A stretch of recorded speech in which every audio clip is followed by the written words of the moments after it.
¿Cómo está el pueblo de Dios? Bendecidos. Amén.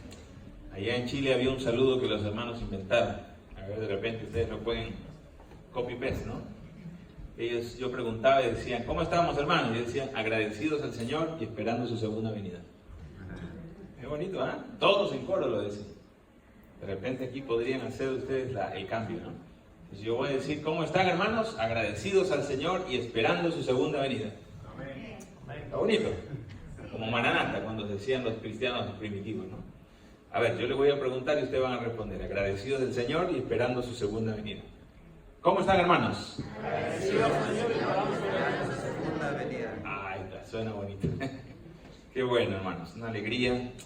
Lamentablemente no son muchas las noches que pudimos quedarnos aquí. La verdad estábamos de pasadita aquí con Miguelito, con su familia. Son nuestra familia, obviamente.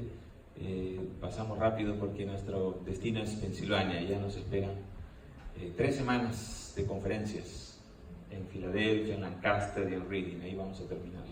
Así que oren también por nosotros. Toda la conferencia en Pensilvania va a estar en campaña. De hecho, junto conmigo va a estar también el pastor Bullón en otra iglesia más. Entonces somos varios los que vamos a estar en simultáneo en varias iglesias de la conferencia de Pensilvania. Pero quizás el otro año, en algún momento, podamos venir y tener una semana completa, ¿no? Amén. Yo vine con un octavo de la orquesta, ¿no? Que mi esposa es la pianista, yo canto, toco guitarra, también toco piano. Mi hijo mayor canta, compone, toca guitarra, toca piano. El chiquito está ahí aprendiendo un poco de violín. Pero nosotros también tenemos un grupo de cámara, que es el que nos acompaña también. Y ahí tenemos 2 violines, 2 chelos, tenemos cantantes, ¿verdad? Y que es el grupo que también en ocasiones va con nosotros. Así que ojalá en algún momento, un día, Dios quiera, nos dé la bendición de poder estar con ustedes un poquito más de tiempo. ¿Cómo estamos para hoy, para el tema de esta noche? ¿Bien? Me dijeron que hoy día podía predicar hasta las 11 de la noche, Amén. por ser la última noche. Mi hermano dijo amén, con él nomás me va a quedar. Fue el único que dijo. Saben que a veces es bueno tener jornadas largas de estudio de la Biblia.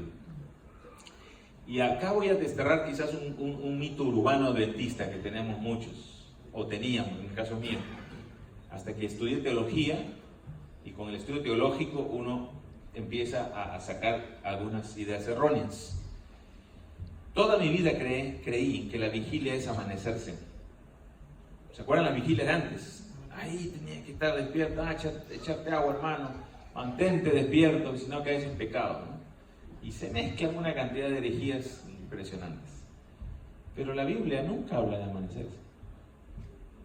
Cuando se usa la palabra vigilia, se está hablando de una porción del día que se toma completa para un propósito. Y en la Biblia se habla de 4 vigilias del día. Por lo tanto, yo cuando aprendí eso y después ya fui pastor, yo hacía con mis hermanos vigilias diurnas. O sea, por ejemplo, nos quedábamos desde la escuela sabática hasta las 6 de la tarde continuado. Y eso era más que amanecerse, si ustedes sacan la cuenta y suman las horas. Eso era una vigilia. La Biblia habla de la primera vigilia, la segunda, la tercera y la cuarta vigilia. Entonces, cuando se habla de vigilia, no necesariamente se está hablando de amanecerse en el templo, sino que tengamos una jornada larga para estudiar la Biblia y orar. Y eso ustedes pueden hacerlo cuando deseen, en el momento en que ustedes lo hagan. Va a ser una bendición. Ayer algunos hermanos se me acercaban y me decían, pastor, si tenía música. La verdad yo no tengo un disco que fue grabado hace muchos años, casi 19 años atrás en Argentina.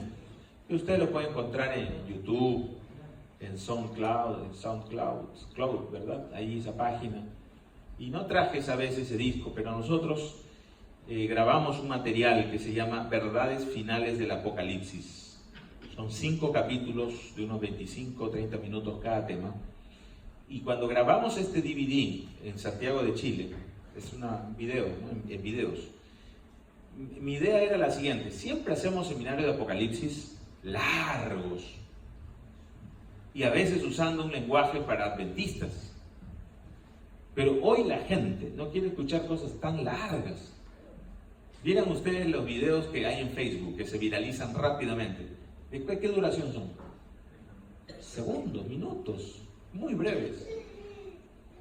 Yo hice 5 temas de 25 minutos cada uno, claro, sumado es bastante, más de 1 hora, pero temas que están hechos para la mente secular, para la mente que nunca va a estudiar la fe de Jesús completa, 20 lecciones, no, es cansador, aburridor. Entonces yo pensé en eso. Chile es un país secularísimo, está considerado el país más secular de Latinoamérica. Y entonces creamos este material para que uno le dice al hermano, a su amigo, te lo regalo, velo, cuando tengas tiempo. Mete el DVD, pum, ve 5 capítulos. Apocalipsis, un libro abierto. Señales del fin del mundo. Corto, 25 minutos, pero vamos al hueso. El libro de la vida. Ha salido una película que se llama El libro de la vida. Rocas blancas, habitantes de un nuevo planeta, extraterrestres, habla ahí. Entonces son temas que de repente capturan un poco el interés. Los hermanos que me preguntaron, eso va a estar al final. Pero vamos al tema. Vamos al tema de esta noche. A ver si hermano nos pone la presentación allí, por favor. Yo he titulado el tema de hoy prioridades. ¿Qué es una prioridad, hermanos? Ahí en la carpeta que dice Virginia, ahí está el PPT. ¿Qué es una prioridad? Cuando ustedes le dicen prioridad, ¿cuáles son tus prioridades? ¿Qué le están queriendo decir? Ok, algo que es importante, una escala o una lista de cosas de mayor a menor importancia. Esas son las prioridades, las cosas que son insustituibles, infranqueables. Cuando estaba en el seminario estudiando teología, un pastor nos decía, ¿cuáles son las prioridades del pastor, de un pastor? Entonces, muchos queriendo quedar bien con la organización, decíamos, bueno, será Dios, la iglesia, mi trabajo, mi vida personal, ahí al final poníamos la familia. Y ese pastor que hoy vive acá en Estados Unidos, está jubilado, está viejito ya. El pastor vive en Michigan. Y él me casó, fue mi monitor, mi tutor, la mayor influencia que tuve en la escuela de teología. El pastor nos decía, la escala de prioridades de un pastor es esta: Dios, su familia y su iglesia. Esa es la escala de prioridades. Porque si ustedes como pastores no pastorean su familia, ¿cómo van a pastorear la iglesia del Señor? Y saben, con el paso de los años me he dado cuenta que tenía una tremenda razón ese hombre de Dios. Usted que me escucha, que es líder, ¿cuáles son sus prioridades? El que tiene oídos para oír, oiga. Hoy vemos tristemente líderes que brillaron alguna vez en el firmamento de la iglesia y hoy se apagan. Caídas morales, caídas por falda, como se dice, hogares destruidos. Hoy nos acabamos de enterar en la tarde de una situación triste de un colega. A mí me ha tocado participar de juntas donde hemos tenido con el dolor del corazón levantar la mano para apoyar la propuesta de cerrar y pedir la credencial de un pastor. Es doloroso y nadie está libre. Por eso es importante tener prioridades en la vida, prioridades, tus prioridades. Una prioridad clara es que Jesús viene pronto. Amén, hermanos. Que muy pronto esta imagen que ven acá se va a hacer realidad. Quiero que abramos nuestras Biblias en el primer texto de hoy, Mateo 24, 14. Texto muy conocido por todos. Mateo capítulo 24, verso 14.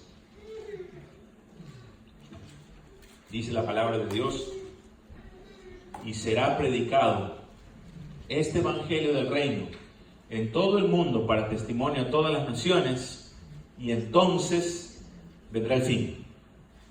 Si tú te das cuenta cuando analizas Mateo 24, es una respuesta que Jesús le da a una pregunta que le hacen sus discípulos. Señor, ¿qué señal habrá de tu venida y del fin del mundo? ¿Se acuerdan? Y Jesús responde en todo Mateo 24 a esa pregunta. Pero cada vez que señalaba una señal o un acontecimiento predictor o que anunciaba su venida, él inmediatamente decía, pero aún no es el fin. Y vendrá guerras y terremotos y hambres, pero aún no es el fin. Y se levantará nación contra nación y reino contra reino, y esto será principio de dolores. Es decir, nos mantenía en una pausa, en suspenso, hasta que uno llega al verso 14 de Mateo 24, y ahí Jesús dice: y será predicado este evangelio del reino a todo el mundo para testimonio a todas las naciones, y ahora sí viene el fin. Y entonces es un ilativo, ¿no? En griego, que significa en conclusión. Después de esta última señal del fin del mundo, vengo yo, viene Jesús. Por eso decimos que Mateo 24:14 es la última señal del fin del mundo, la predicación del evangelio a toda la nación, a toda tribu y a toda lengua. Yo les conté ayer de que fuimos misioneros al sur de Chile, entre los grupos nativos, ¿no? Los hermanos mapuches. Yo tenía a cargo 23 iglesias. 23 iglesias. Pero la verdad no eran iglesias como esta, eran pequeñas, pero eran congregaciones que había que visitarlas. Y a veces tenía que ir con mi camioneta hasta un lugar donde llegaba la vereda o la pista, la autopista, y de ahí era tierra, barro, ripio, piedras y bosque. Y mi camioneta en ese entonces, yo no tenía suficiente dinero, no era 4x4, como las trocas que aquí manejan mis hermanos mexicanos, ¿no? Poderosas. No, era una camioneta viejita, tracción simple. Y yo tenía que dejarla ahí, donde acababa la vereda, la pista, el asfalto, porque si yo me metía a la montaña para allá con esa camioneta, yo no iba a subir. Y ahí me esperaba un hermano para cruzarme el lago en una balsa. Cruzábamos en balsa y al otro lado me esperaba otro hermano con un caballo. Así que si camino arqueado, ustedes ya saben por qué, ¿no? Y ahí el caballo: ya pastor, súbase. Yo no soy de campo. Nuestra familia aquí, Miguelito, nosotros, la familia Recuenco, Guzmán, todos somos de Lima, de la ciudad. Entonces la gente de campo, pues es lindo. Yo admiro a la gente que ha tenido un origen campesino, porque están preparados para la vida. El campo te enseña muchas cosas. Los que hemos nacido en ciudad estamos acostumbrados al ascensor, a la vereda, al taxi, ¿verdad? Pero en mis primeros años de pastor me enseñó mucho a ser un misionero en esos lugares. Así que montaba el caballo, estamos hablándole de fríos de 8, 9, 10 bajo cero, y no calefacción. El caballo no tenía calefacción. No teníamos las comodidades que hay acá en Estados Unidos, que solo pasa frío cuando sale tu carro. Allá con el caballo, a cuestas, tu maleta, los libros, todo, mi guitarra en la espalda y subiendo colinas, y con ese frío del sur del mundo, ¿no? Pero fueron años lindos. Si ustedes me dicen, pastor, ¿volvería? Mi corazón dice que sí, pero no sé si mi físico. Pero mi corazón quedó entrañablemente unido a esa 9ª región de Chile, al sur del mundo. Ser misionero es hermoso. Predicar el evangelio es maravilloso, hermanos. Esa foto que están viendo ustedes atrás de mí es la de un hombre extraordinario. Si tú me dices, pastor, ¿quién fue el que te marcó la vida para ser un misionero? Primero, mi abuelo, y segundo, este hombre que viene ahí. Yo no lo conocí porque vivió hace más de 100 años. Su nombre fue Fernando Stahl, y él fue de esta tierra de Estados Unidos. Esta foto es Fernando Stahl en un grupo también nativo, en un sector del Perú llamado el Perené, un afluente del río Amazonas. Fernando Stahl descendió por Bolivia, Platería, y descendió a la selva peruana llevando el mensaje del advenimiento a la República del Perú, mientras que el pastor Balada desde Chile lo hacía por la costa hacia Lima, Perú. Estos hombres eran extraordinarios. Esta es una foto real. Todas estas fotos que estoy mostrando son reales. Ahí está Fernando y Ana, dejando las comodidades de este país, de Estados Unidos, a principios del siglo pasado. Nació en su corazón el deseo de servir al Señor. Ellos querían ir a África o al interior de China, lugares nostálgicamente acariciados por los misioneros de antaño. Pero Dios les mostró otro camino: Sudamérica. Y Sudamérica era un territorio hostil, donde el catolicismo romano estaba fuerte todavía, porque Sudamérica, como gran parte de nuestros países latinoamericanos, fueron conquistados por la espada española. Por lo tanto, el catolicismo estaba afincado con mucha fuerza en esos tiempos, y para Stalin significó casi la vida predicar en el Perú, que en su momento fue el virreinato de Sudamérica, ¿no? La presencia del virrey, que era el representante del rey de España en ese entonces, el mayor monarca del mundo. Y ahí ven ustedes a Ana y a Fernando, y ahí me acuerdo cuando yo tenía que montar caballos también, ¿no? Qué mujeres tan valientes, ¿no, hermanas? Imagínense, ahí no había ni para depilarse, ni para las medias, nada. Allí arriba del caballo, hermano. Y eran americanos, que ya para entonces, inicio de 1900, estaban acostumbrados a ciertas comodidades. Porque Estados Unidos no tiene comodidades recién ahora, siempre ha sido la potencia mundial, siempre ha tenido comodidades. Me refiero a un estilo de vida superior a nuestros países más pobres. Pero ellos tuvieron prioridades. ¿Y cuál era su prioridad? Cuando eran estudiantes de enfermería aquí en Estados Unidos, Loma Linda, ellos quisieron poner la misión en primer lugar en sus vidas y decidieron dedicarse a la misión. El pastor Fernando Stahl es pastor solo por título honorífico, porque él nunca estudió teología, él era enfermero. Pero su grado le sirvió de tanto, la gente era sanada, curada por sus manos misioneras, que finalmente obviamente terminó siendo por investidura pastor. Esta es ya una foto en sus años ya avanzados. Él escribió un libro que se llama En el país de los incas. Pero cuando tú me dices, ¿qué libro marcó mi vida? Y yo lo traje aquí porque quizás algunos lo van a querer tener también. Y trajimos algunos, porque algunos pastores me lo pidieron en Pensilvania. Este fue el primer libro que escribió el pastor Alejandro Bullón. El pastor Bullón ha escrito varios libros, pero el primero que escribió él en sus años mozos, el primero fue este. Porque cuando el pastor Alejandro Bullón es llevado a la selva para predicar el evangelio como misionero, cuando cuenta su historia de que él se cae en un agujero en la selva, toda esa historia ocurre cuando él es llevado a misionero a la selva peruana en el Amazonas. Y allí él, que ya sabía de la existencia de Stahl de muchas décadas atrás, quiso resucitar la historia de la vida de este hombre de Dios que se estaba muriendo junto con los últimos sobrevivientes que quedaban de la historia de Stahl, la gente que lo conoció en vida y que estaban viejitos. El pastor Alejandro Bullón fue a entrevistar a uno de sus traductores del pastor Stahl. Ya Stahl estaba muerto hace mucho. Y quiero leerle solo este pedacito. Fui a entrevistar a Catocho Machari. Lo encontré sentado ante una pequeña hoguera en el interior de su choza. Quiero que me cuentes de Stahl, le dije. Tú fuiste su guía. Alzó el rostro y parpadeó como queriendo evocar recuerdos. Afuera la brisa vespertina mecía las olas y el ruido monótono de las chicharras indicaba las 3 de la tarde. De pronto sus ojos se humedecieron y 2 lágrimas rodaron por los surcos que en sus mejillas abrió el tiempo. Hubo silencio. Y sentí un nudo en la garganta por perturbar la paz de aquel anciano. Su voz, quebrada por la emoción y los años, sin embargo, me sacó del aprieto. Y dijo, en su lengua, Él nos amaba. 3 palabras, solo 3, pero encerraban todo lo que el pastor Fernando Stahl fue para ellos.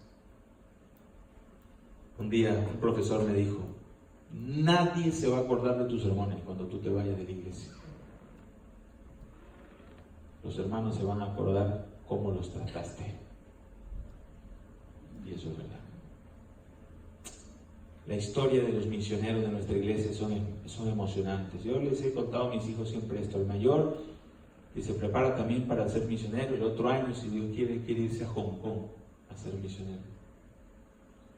Pero cuando mi mamá agarraba este libro, no el mismo, la primera edición, que yo la tengo guardada ahí, toda amarilla, esta es la última edición. Y ella nos sentaba en la cama y nos contaba, esa es la matutina de la época, nos contaba este libro, yo me lo sé de memoria, todas las historias, el encuentro en el Perené, cuando el brujo Choyaco le pone una trampa, todas las historias de Stahl están acá. Yo siempre le digo a los jóvenes cuando me toca ir a un congreso de jóvenes, el culpable de ser misionero después de Dios fue este libro. Y saben, hermanos, cuando uno lee la historia de nuestros pioneros, cuando uno lee la historia de nuestros fundadores de la iglesia, uno se pregunta, yo a veces me pregunto, ¿qué pasaría si ellos se levantan hoy y entran por esa puerta con su ropa de esa época y nos vieran y observaran el estilo de vida adventista de hoy? ¿Cómo se sentirían? ¿Se sentirían cómodos? Si llegaran a la iglesia un sábado de mañana y terminara el culto, ¿qué preguntarían?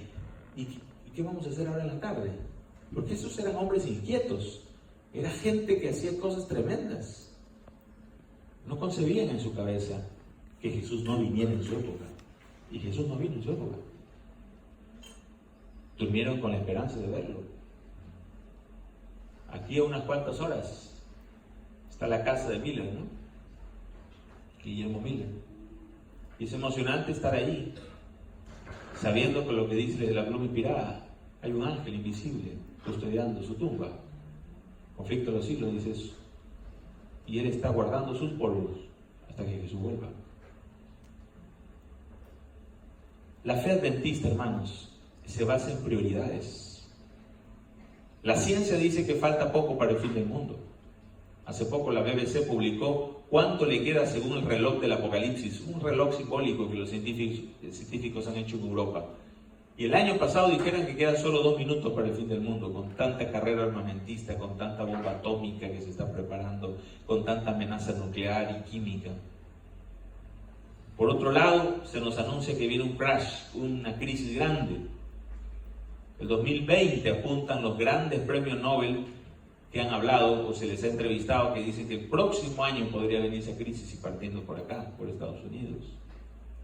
Que algunos temen de que esto pueda ocurrir y pueda traer problemas y de inestabilidad. Y sumen a esto las señales espirituales alrededor del mundo.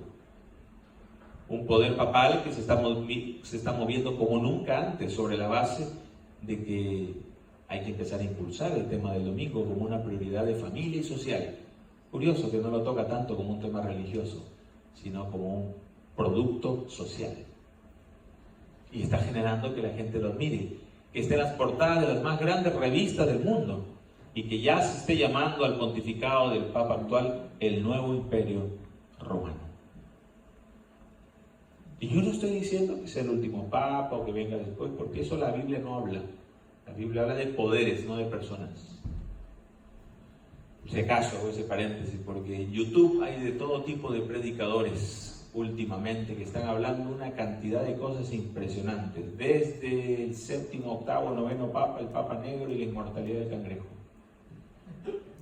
Así que tengan cuidado, hermanos. No, que el pastor tal, o ex pastores, o ex hermanos dicen esto en YouTube. YouTube puede decir de todo, porque hay mucha gente que se alimenta de YouTube. Y como lo puse hace poco en un post en mi Facebook, ¿no? De ayer puse esa frase, dije, coloqué ahí, escribí, el revivamiento no viene por los anuncios del diario, el revivamiento no viene porque el Papa visitó Estados Unidos, el revivamiento viene cuando usted estudie la Biblia más todos los días, ore más y lleve una persona para Cristo. Ahí viene el revivamiento. Pero estas cosas no las estoy despreciando. De hecho, esto es parte de una serie que tengo que se llama La Última Llamada a las Ciudades, una serie completa de varias horas, donde hablo señal por señal, sociales, políticas, teológicas, de todo lo que está pasando en el mundo, que no es nuestro tema hoy, no se asusten. Pero lo que yo termino diciendo es que estos son tendencias, escenarios que se están armando para el acto final. Este Papa puede mañana pasado ya no estar y venir otro, porque la profecía no habla de papas, la profecía habla de poderes. Los papas son líderes de turno. Pero interesante cómo el escenario está más armado que hace 30 años, hermanos. ¿Se acuerdan? En los 80s, cuando se hablaba de que de repente ya venía la ley dominical o la guerra fría entre Estados Unidos y Rusia, algunos la interpretaban como el posible Armagedón. Y ya pasó. Llegó el 99 y todos esperaban que el 2000 ocurriese algo. Y ya pasó.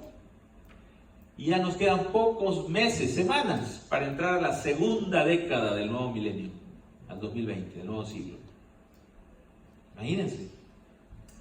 Pero no quiere decir que Jesús no viene. Jesús viene, hermanos. Amén. su amor dilatado, su amor extendido, como una goma de mascar, lo que está haciendo es simplemente darnos más tiempo para predicar el mensaje.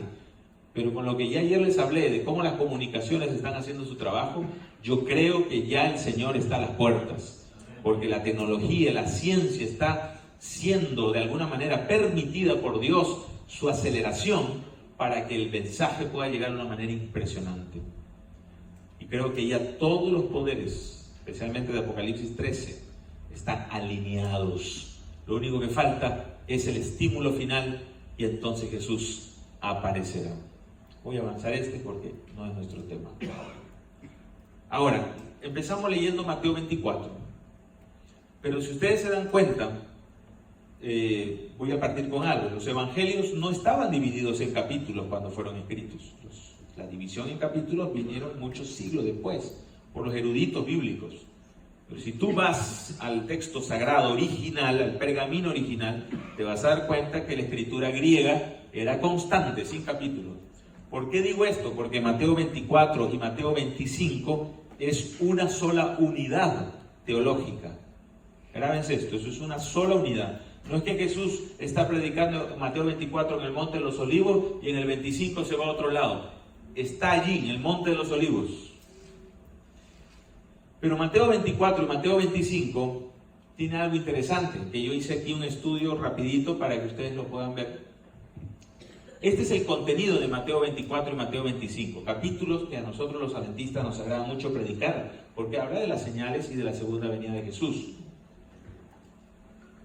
Pero quiero que vean esto, hermanos. No sé si ahí logran distinguir o ver, si quieren ponerse más adelante.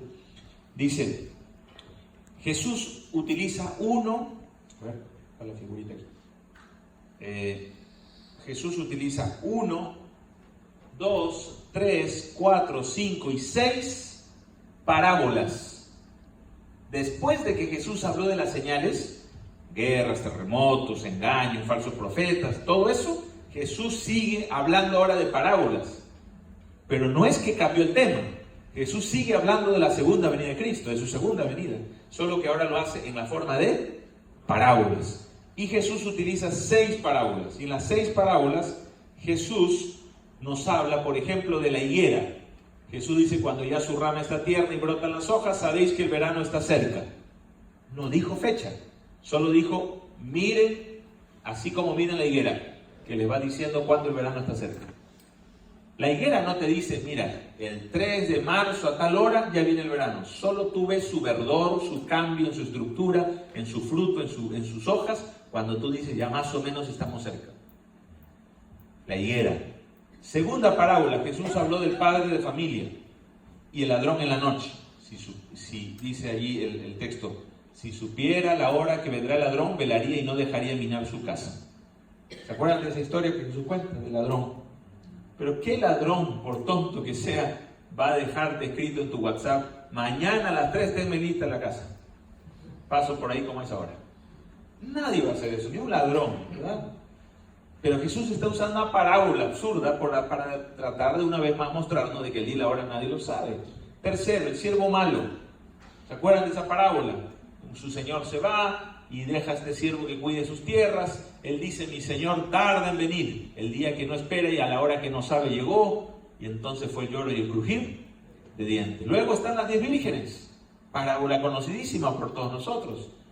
Las 5 necias, las 5 sensatas o inteligentes. Unas se preparan con más, otras con lo justo. Llega el esposo, tardándose el esposo, las que estaban preparadas entran con él y las otras no. Quinta parábola, los talentos. Después de mucho tiempo vino el Señor y arregló cuentas con ellos. A que le había dado 5, a que le había dado 3 y así. Empieza a pedir cuentas. Tardándose el Señor, volvió. Y finalmente el juicio de las naciones, donde Jesús compara a los malos y a los buenos como cabritos y ovejas. Aquí viene la pregunta que les quiero hacer, hermanos adventistas. En las 6 parábolas que hemos resumido rapidito de Mateo 25, ¿cuál es la pregunta que le hacen los discípulos al inicio de todo este tema? Señor, ¿cuándo serán estas cosas? ¿Se acuerdan? Así parte Mateo 24 del 1 al 3. ¿Cuándo? Pregunto, cuando Jesús da las señales. Y cuando Jesús les habla las parábolas, ¿se responde a la pregunta de cuándo o no? Porque la pregunta fue concreta. Los discípulos dijeron, ¿cuándo vienes? El cuándo no significa en algún momento. Cuándo es día y hora, ¿no? Como cuando yo vine, hablé con Miguel, vengo tal día, Miguelito, él fue, gentilmente nos recogió, le di mi ticket de avión, este es el vuelo, a esta hora llegó. Esa es una respuesta a un cuándo. Pero yo veo las parábolas acá y no hay ni un cuándo. Porque aquí habla que se tardó el esposo, mi Señor tarda en venir, el ladrón vendrá a la hora que no pensáis. ¿Qué nos está diciendo el Señor? Por favor, no me pregunten cuándo, porque no les voy a responder.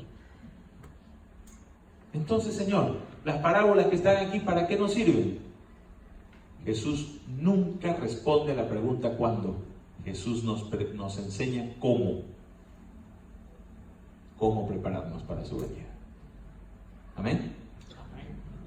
Yo quiero subrayar esto, hermanos, porque últimamente estoy viendo y escuchando por ahí cosas increíbles de nuevo. Parece que la hermandad, algunos hermanos se están preparando porque quieren otro 1844. Ya hablan algunos del 2031. Elena de White utiliza la expresión 6.000 años como una figura literaria conocida como hipérbole en la literatura americana del siglo XIX. Y una hipérbole es una figura exagerada donde se redondean números para expresar un principio, pero no una fecha. Pero hoy hay hermanos que se están preparando para el 6027, otros para el 2027, el 2031, el 2034. ¿Y saben por qué han puesto tantas fechas? Porque cuando Elena de White habló de que habían pasado 4.000 años cuando Jesús vino, ella utiliza en 3 ocasiones fechas distintas. Dice que cuando llegó en Belén Jesús, habían ya 4.000 años de pecado. Luego cuando Jesús se bautiza, dice que ya habían 4.000 años de pecado. Y luego cuando Jesús asciende a los cielos, dice que ya habían 4.000 años de pecado. Por eso algunos están esperando a Jesús. Como son 6.000 años, 4.000 más 2.000 van sumando, más los 27, o el 3, o el 31, y ahí les va dando fechas distintas. Cuando lo que Elena de White no estaba haciendo no estaba dando una fecha. Ella estaba hablando de una presencia del pecado en un tiempo, utilizando un número hipérbole, una figura metafórica. Otro ejemplo que les puedo poner para que vean que no estoy sacando de contexto. Cuando Elena de White dice, ni uno en 20 está preparado. Y ella habla, por ejemplo, para la segunda venida de Cristo, dice, ni uno en 20. Y luego para otra cosa dice, ni uno en 20. ¿Se han dado cuenta?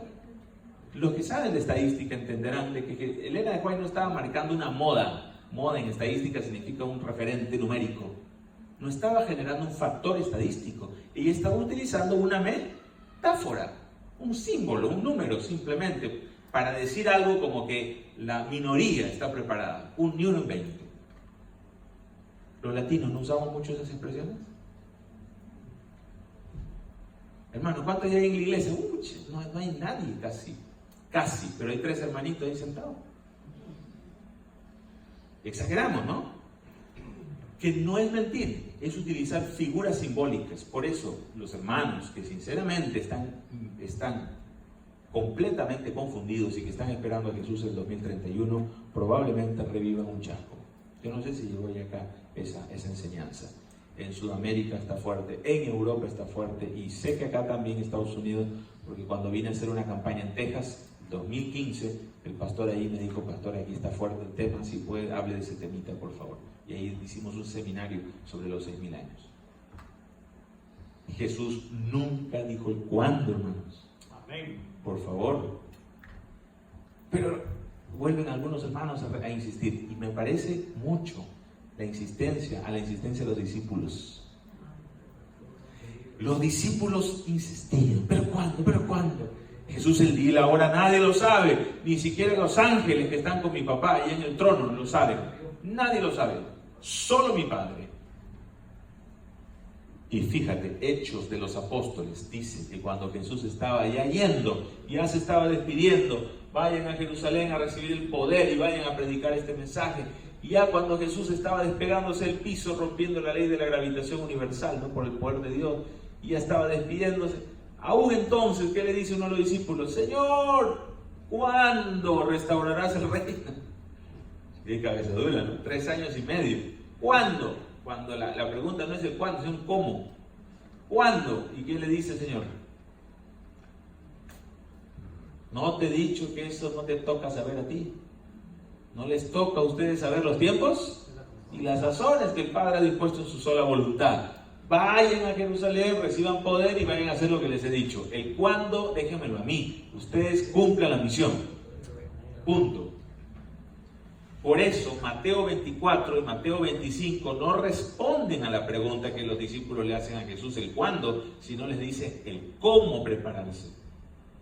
Y bueno, ahí tengo todo un tema porque voy desgranando cada parábola para ir mostrándoles las lecciones que tiene el cómo. Es interesante.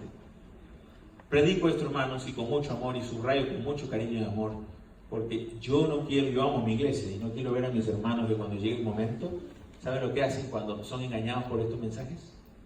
¿En qué termina un hermano? Se van, y se van al mundo, y quedan peor su postrer estado que cuando estaban en el mundo antes de venir a la iglesia. Y eso ya pasó, por eso les digo, hermanos. Entonces, ¿está claro hasta aquí? La sierva de Dios lo dice constantemente. La última profecía de tiempo exacto fue 1844. Después de esa no habrá más, dijo la sierva de Dios. Y fue ya clarita. La única profecía de tiempo exacto, la más larga de la Biblia, está en Daniel 8:14, los 2300 años que culminaron en el 44, ¿no? Que ya estamos a pocos días de conmemorar un año más de que el Señor Jesús está en el lugar santísimo hasta el día de hoy. Y ya pronto va a salir, por cierto. Pero ella dijo, después de esa fecha no hay más profecías de tiempo exacto. Por ahí he escuchado otra teoría también. No voy a dar nombre, no estoy dando ningún nombre, pero ustedes saquen la cuenta. Otro predicador conocido por ahí. Sí, Jesús cuando se dé la ley dominical y entre la pena de muerte habrán 1260 días. ¿De dónde están sacando esa idea? Los 1260 días son 3 años y medio, 42 meses, es lo mismo. Es el tiempo de oscurantismo que gobernó el poder papal. No tiene doble aplicación, no hay cómo sacarlo y ponerlo en el futuro. Eso es una profecía cumplida. Amén. Pero se está reaplicando de nuevo. Y el predicador del cual les hablo, yo después les puedo hablar, si ustedes me piden un nombre, pero no aquí delante de nadie, tiene muchísimos, miles de seguidores. La sierva de Dios nunca estableció un tiempo entre la ley dominical y la pena de muerte. Ella habló de que el tiempo va a ser muy breve, dijo ella, muy breve, pero nunca dijo cuánto. Hermanos, yo les digo con todo el amor, como pastor, como hermano en Cristo, está viniendo un número enorme de vientos de doctrina soplándole a la iglesia, por todas partes. Y yo veo algo, hermanos, que el que no tiene las raíces firmes en la palabra de Dios y los testimonios, va a volar como el tamo. Y a eso nosotros le llamamos zarandeo. Si usted está esperando que venga, les doy una noticia, ya llegó. Ya está siendo zarandeada mucha hermandad en todo el mundo. Los lugares que nos toca recorrer y predicar, lo vemos en todas partes. Me llama un pastor de Australia la vez pasada, que de hecho el otro año estamos yendo a una campaña a Sydney, en esta misma fecha, en octubre. Y me dice, pastor, ayúdeme por favor, y me empieza a decir algunas situaciones que están pasando en su iglesia. Wow, dije, ya voló a Australia, al otro lado del mundo, estos errores. Sí, pastor, la iglesia se está dividiendo, ¿no? Y yo me pregunto, hermanos, ¿cómo alguien puede creer en estas cosas? La única forma que yo encuentro un argumento, porque ni un predicador, por más falso que sea, tiene un poder de encantamiento. La única forma en que un hermano, un hombre de Dios, una mujer de Dios, se confunde y termina perdiéndose en estas falsas enseñanzas, es cuando se ha desconectado de la Biblia y de la lectura equilibrada de los testimonios. No le encuentro otra explicación. Ahora, tiempo pasa, vamos a avanzar. Esto que están viendo allí en la imagen es una vasija de aceite y una lámpara de aceite del siglo I. Está en el Museo de Tel Aviv, allí en Israel. Y ustedes se darán cuenta que esta vasija y esta lámpara, vasija y lámpara, corresponden a una parábola. ¿Cuál es esa parábola? De las 10 vírgenes.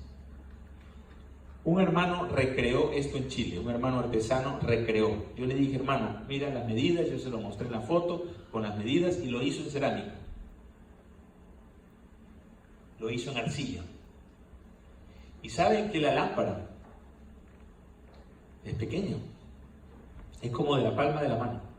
Porque es como un platito. Y en la puntita que ustedes ven de la lámpara, aquí, se colocaba el pábilo o pabilo, algunos lo llaman así, que es como la mechita, ¿no? Y esta era la vasijita donde se guardaba un reservorio para tener relleno para echarle aceite. Entonces, lo que hacían las mujeres, la lámpara también en algunos casos tenían, tenían una asita, ¿verdad? Una argollita aquí para llevarla también con un dedo, pero también eran así. Cuando Jesús cuenta la parábola de las vírgenes, está hablando de un asunto de prioridades. Y por el tiempo yo no voy a hablar todo el detalle de la parábola de vírgenes, solo voy a extraer algunas ideas y con esto acabar. Pero quiero que lean esta cita, está en Palabras de Vida del Gran Maestro, página 336. Si usted quiere un libro donde la sierva de Dios le explique parábola por parábola lo que significa todo, lea Palabras de Vida del Gran Maestro. Es la explicación de todas las parábolas de Jesús. Miren lo que dice la sierva de Dios. Mientras Cristo estaba sentado mirando, ¿qué cosa? El grupo que esperaba al esposo contó a sus discípulos la historia de las 10 vírgenes. ¿Para qué? Aquí viene en negrita lo que dice. Para ilustrar con este suceso la experiencia de la iglesia que viviría ¿cuándo? ¿En su tiempo? Precisamente la iglesia que va a vivir antes de su segunda venida. Nosotros.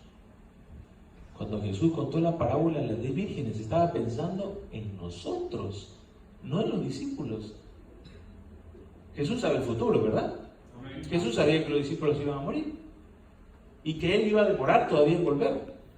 Y la sierva de Dios dice que cuando cuenta la parábola de las vírgenes, dos cosas interesantes. Dice, no la inventa Jesús, ojo, Él está sentado en el Monte de los Olivos y mientras está sentado en el Monte de los Olivos, estoy resumiendo aquí, eso está en el deseo de todas las gentes, Él vio una boda en vivo y en directo a la distancia. Desde el monte se podía ver panorámicamente la ciudad y Él ve una boda judía.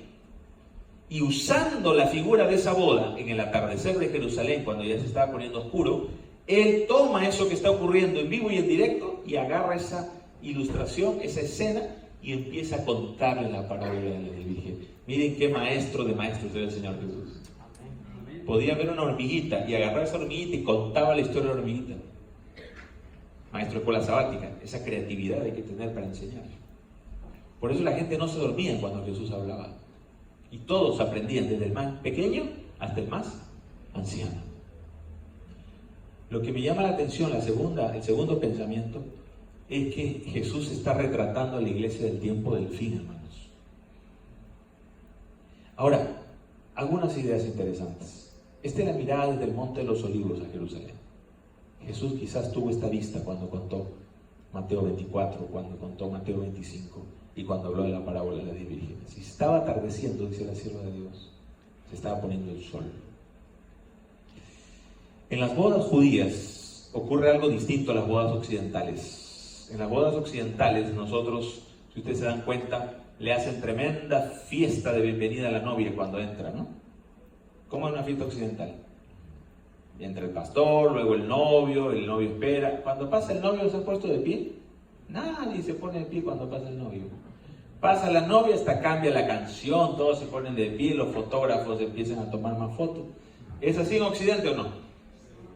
Yo cuando me casé, mis padres no pudieron viajar y a mí me daba vergüenza pasar por el medio solito, así que el pastor me dijo, pasa por ese costadito, nomás me pensa, ahí al ladito, ¿no? Y ahí esperamos a tu novio, ¿eh? Así para tener menos vergüenza, no le da tanta pena. Pero en las bodas judías es distinto. Las bodas judías es distinto. Cuando me tocó dirigir el departamento de misión global en Santiago de Chile, nosotros tenemos allá sinagogas adventistas. ¿Usted sabe de ese plan de la Iglesia Mundial? La Asociación General tiene un plan que se llama la Bet Bene Sion, los hijos de la casa de Sion, que es un ministerio que tiene presencia en Brasil, en Argentina, en Uruguay y en Santiago de Chile, donde se reúne la comunidad judía adventista. Y ellos ganan a más judíos como judíos. Como dijo Pablo, al judío como judío. Y a mí me tocó estar un tiempo apoyándoles y ser Hassan una vez, en un momento, el cantor. Ahí aprendí las canciones hebreas que son tan bellas. Y luego ser rabino, o sea, predicador. Y ahí aprendí mucho la cultura judía. Yo tengo toda mi indumentaria, el talit, todo. Y con mi esposa tocamos música hebrea, ¿no? Ella el violín, yo el piano. Es muy linda la música hebrea para recibir el Shabbat también. Podemos sacar principios de esa música, porque son principios bíblicos. Pero una cosa aprendí, que en la cultura judía, y sobre todo en los días de Cristo, hace 2000 años, las bodas eran distintas. Primero, el novio sale a buscar a la novia. Y ese cortejo es interesante porque el novio sale con sus amigos. Sus mejores amigos forman el cortejo del novio, se le llama. Lo que vendría a ser en Occidente los pajes, ¿no? O la dama de compañía en el caso de la novia, ¿no? ¿Sí? ¿Se entiende? Eso hace el novio. El novio judío va con todos sus amigos de infancia, los que él ha elegido, y van con sus laúdes y sus guitarras y sus panderos y van cantando canciones de amor durante el camino. Algunos dicen por ahí que cantaban el cantar de los cantares, que es un himnario al amor eros, al amor erótico, que es el amor de pareja. En la Biblia hay 3 tipos de amor: el amor fileo, el amor ágape y el amor eros. De ahí viene erotismo, ¿no? En el buen y sano concepto, que es el amor de un esposo hacia una esposa. Cantar de los cantares es un amor puro entre esposos, un amor eros. Y el novio iba cantando en el camino y los amigos van cantando. Imagínense como esas tunas o estudiantinas, como le llaman en las universidades, ¿no? Todos cantando y van camino hacia la novia. Y cuando iba escuchando la novia, que venía el novio, ella se preparaba y también tenía sus damas de compañía o sus damas amigas. Y esas son las 10 vírgenes. Cuando uno era niño y escuchaba de las 10 vírgenes, ya viene el esposo. Oye, ese marido viene por 10 esposas, decía yo de niño, ¿no? ¿Se va a casar con 10? No, no es así. No se entusiasmen algunos solteros. No es así. Las 10 son sus mejores amigas de la novia y están esperando al novio y a sus amigos. Cuando vienen, lleva a la novia y a sus amigas, y todo el cortejo, tanto del novio con sus amigos y la novia y sus amigas, levantan a los 2 novios en un tipo de anda y los suben en sus hombros y lo llevan al lugar donde va a ser el casamiento. ¿Y dónde es el casamiento? Y aquí es interesante, muchos creen que era en el templo. El templo no era para eso. El templo era para los sacrificios, las fiestas solemnes y los días solemnes. Era en la casa del papá del novio. ¿Y quién casaba? Hay estudios que dicen, y estudios profundos, históricos, que no era un levita, no era un sacerdote. Quien casaba y los unía en matrimonio era el papá del novio. Miren qué interesante. ¿Por qué? Porque si el judaísmo pasa por la mujer, porque el judaísmo pasa por línea sanguínea por la mujer, la sucesión patriarcal pasa por el papá. O sea, el papá al hijo mayor, y así. Esa es la sucesión patriarcal. Entonces el papá los une, les ponía un tipo de cuerda en las manos, pronunciaba las palabras, tomaban un vino especial uno al otro, y ahora empezaba la fiesta. Y ese es el contexto de la boda en la que Jesús participó en Caná. Porque Jesús fue a una boda.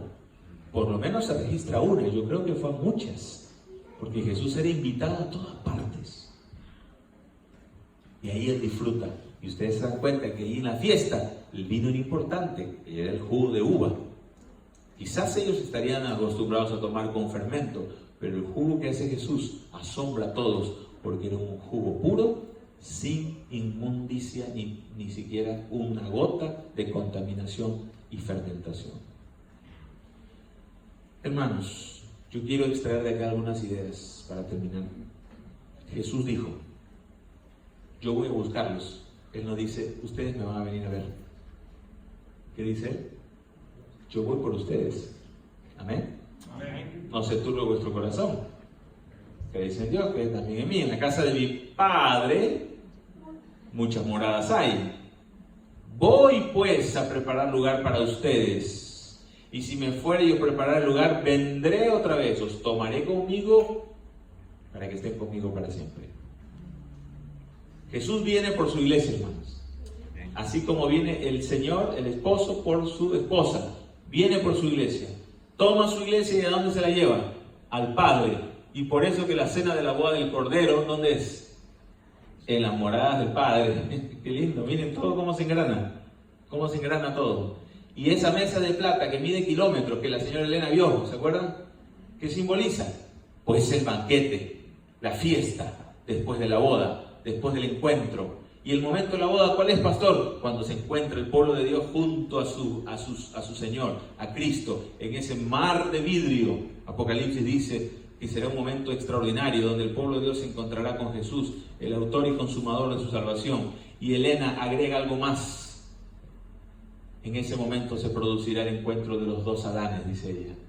Adán, enorme, grande, casi 4 metros, en medio de la multitud de redimidos, mirando casi avergonzado a esta gente que tuvo que sufrir tanto para ser fiel hasta el final por su culpa. Elena llega a decir que Adán, los 930 años que él vivió, los vivió con pena profunda, porque él veía en las consecuencias que le rodeaba a la humanidad en ese momento, las consecuencias de su mala decisión. Es un tema que yo tengo preparado también sobre ese momento de la vida de Adán y cómo su vitalidad también se iba muriendo. Llegó un momento en que Adán dijo, y Elena lo dice, Señor, ya llévame al descanso. Porque acuérdense que Adán vio los horrores del pecado, hermanos. Nosotros ya nacimos en pecado, ya nacimos fallados, hermano. Ya no hay vuelta que darle, todos nacimos chiquitos, enfermos, gorditos, todos vamos a morir. Pero Adán estuvo en el antes y estuvo en el después. Yo siempre lo comparo así, especialmente a los jóvenes. Tú tienes a 2 personas acá. Este nació ciego de nacimiento. Nació ciego. Es ciego de nacimiento. Este de acá que tengo a mi lado, a los 20 años, un accidente de moto, se quedó ciego. Se golpeó el cerebro y se quedó ciego. Te pregunto, ¿cuál de los dos extrañará más verlo? El que vio cómo era la luz, cómo era ver antes. Este de aquí quizás se imagina cómo ver, ¿no? En algún momento, cómo será ver, pero nunca lo vas a ver porque nunca vio. Nosotros somos como este, ¿me entienden? Nosotros tratamos de imaginarnos cómo era el Edén, cómo habrá sido no haber muerto, vivir para siempre, pero tampoco lo podemos entender, porque ya nacimos falladitos. Estamos chancaditos por el pecado, ya nacimos así como una moneda chancada, ya estamos así de origen. Otros con males congénitos, enfermos. Esa es nuestra realidad. Y si Jesús no viene antes, vamos a morir, pero con la esperanza de la resurrección. Pero Adán, este de acá, él sí vio a Dios, comió de las frutas del Edén, supo lo que era acariciar la melena de un león gigantesco de media tonelada de peso quizás, y que solo comiera hierba verde. Supo lo que fue abrazar a Dios y ver su rostro. Ahora imagínense a ese hombre llamado Adán y a su mujer Eva, sacarlos de ese ecosistema perfecto, sacarlos, pasarlos por la puerta del Edén, poner Dios un ángel y una espada de fuego que se revolvía, y ahora este es tu nuevo mundo, esta es tu nueva realidad. Es como agarrar un niñito, de estos niñitos que han vivido terribles cosas allá en Medio Oriente, que tuvieron su casita, tuvieron sus hermanitos, se sentaban a la mesa a comer, jugaban como cualquiera de nosotros, y ahora están solitos, refugiados en algún lugar, en medio de escombros, escuchando bombas. ¿Qué pasó con ese nene? Le sacaron de su medio, de su hábitat, y lo pusieron en un infierno. Ahora imagínate, Adán. ¿Ahora me entiendes? Cuando uno lo grafica así, ahora se ponen los zapatos de Adán y dice, realmente el pecado es terrible. Nosotros no lo sentimos porque ya nacimos aquí, entre asesinatos, noticias, ya hasta nos da lo mismo. Ahora, imagínate a Adán cargar a Abel ensangrentado. ¿Tú sabes lo que significó para él eso? La única sangre que había visto antes fue la sangre de un cordero cuando se le sacó la piel para hacerle su vestidura. Y Elena dice que Adán lloró cuando vio al cordero expirar. Nunca habían visto lo que era que el aliento se salga del cuerpo y que quede inerte. Nunca lo habían visto. Nosotros sí vivimos en la muerte todos los días. Él nunca lo había visto y ahora ve a su hijo. Y yo considero que es terrible. Dios quiera que nos libre de eso, porque quizá en el mundo de pecado lo más normal, entre comillas, es enterrar a tu papá. Pero debe ser terrible enterrar un hijo, hermanos. Él no debe de partir antes, soy yo que debo partir antes. Ahora imagínate a Adán cargando a Abel, ensangrentado, gritando a Eva, ¿qué pasa? ¿Qué es esto? Eva viene corriendo y el único referente de muerte que tiene es la del cordero. Lo que tiene él es lo del cordero, que ni siquiera sabían pronunciar la palabra muerte. Solo sabían que no lo iban a volver a ver. Ahora imagínate vivir eso 900 años. Porque la humanidad no quedó ahí. La Biblia dice que la humanidad siguió perdiéndose, violentándose, hasta el punto que ustedes saben, llegó la generación de Noé. ¿Y qué hizo Dios? Me tiene colmado. Me arrepiento de haber hecho el hombre. Esto se tiene que acabar ahora. Cuando Adán murió con dolor, pero con una esperanza de ver al Mesías que no logró ver. Ahora entiendes la visión de Elena.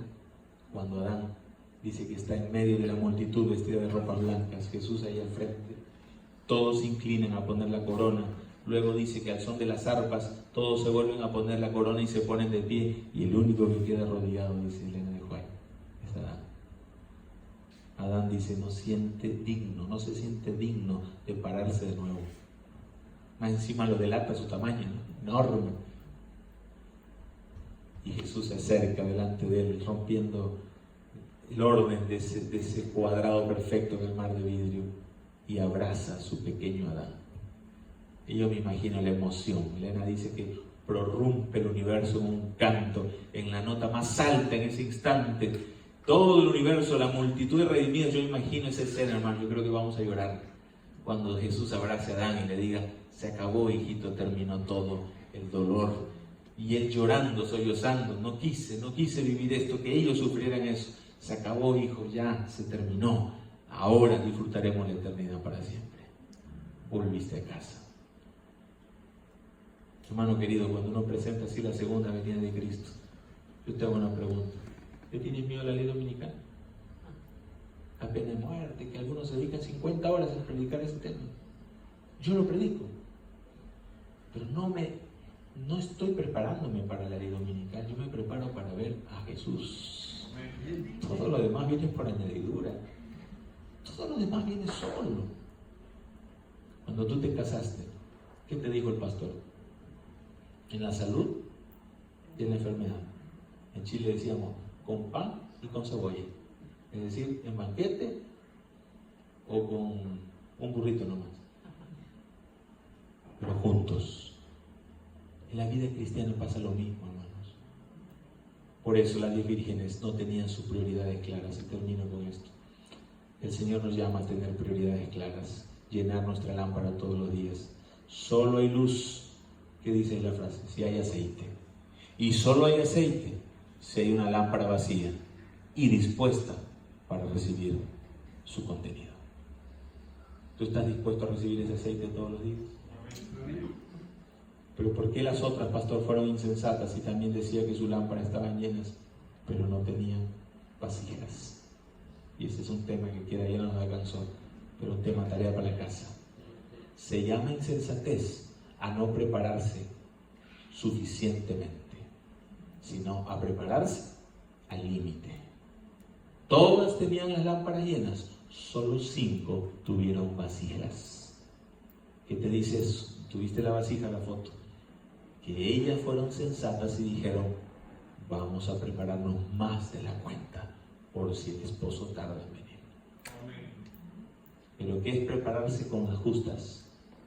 Leer un versículo y ya me voy para el trabajo.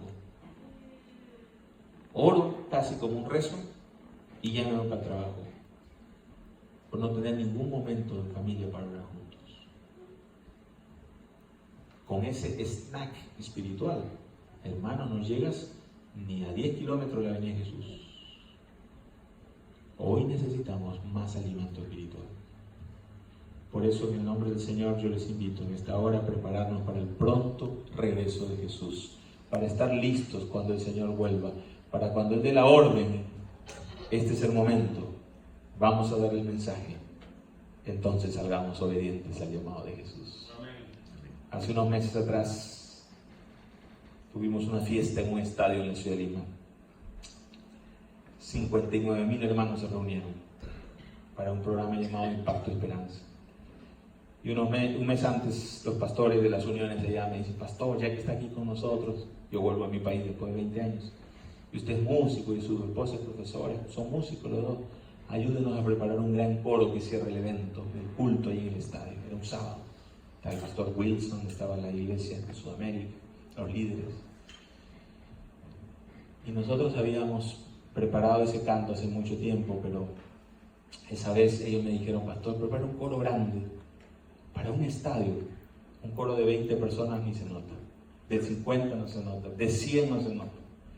Y el Señor nos bendijo en tener 513 voces que alabaron al Señor. Y quiero que mientras pone el video mi hermano, cerremos con este canto como llamado final. Y les invito para reconciliar sus vidas a Jesús.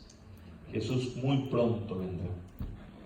Solo necesitamos llenar nuestras vacías y estar listos para cuando Él aparezca. Solo necesitamos tener nuestras prioridades claras. Disfrutemos este canto.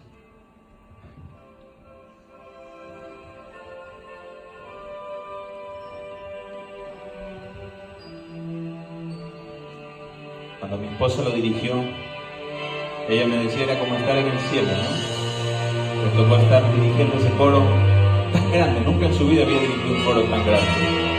Cristo muy pronto.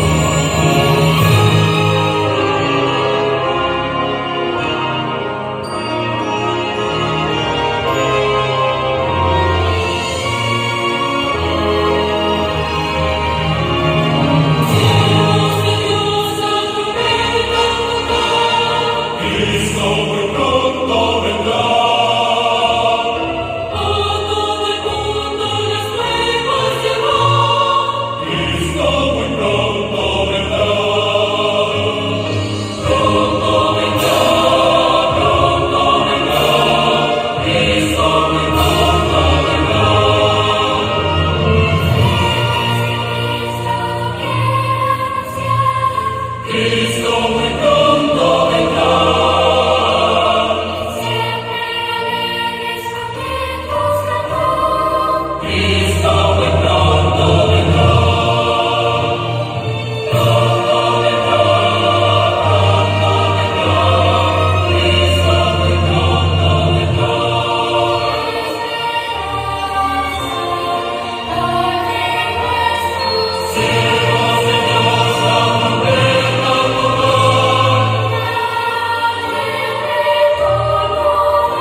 Vamos a ponernos de pie. ¿Qué les parece si cantamos este himno? Gloria a Dios. Cristo muy pronto vendrá. Vamos a alabar el nombre del Señor. Yo quiero cantarlo junto a ustedes. Vamos a poner el himnario. Del himnario, porque este es un arreglo especial y es muy alto. Hermanos, cuando escuchaban ese coro, ¿qué pensaron ustedes? ¿Qué pensaban? ¿Qué sentían? Ya estar ahí cuando Jesús vuelva, ¿verdad? Y ser parte de ese coro celestial. Vamos a cantar el 166, querido hermano. Y yo quiero invitarles para unir nuestras voces mientras lo cantamos juntos. Y que Cristo vuelva pronto. Si no nos vemos aquí, nos veremos con el Señor.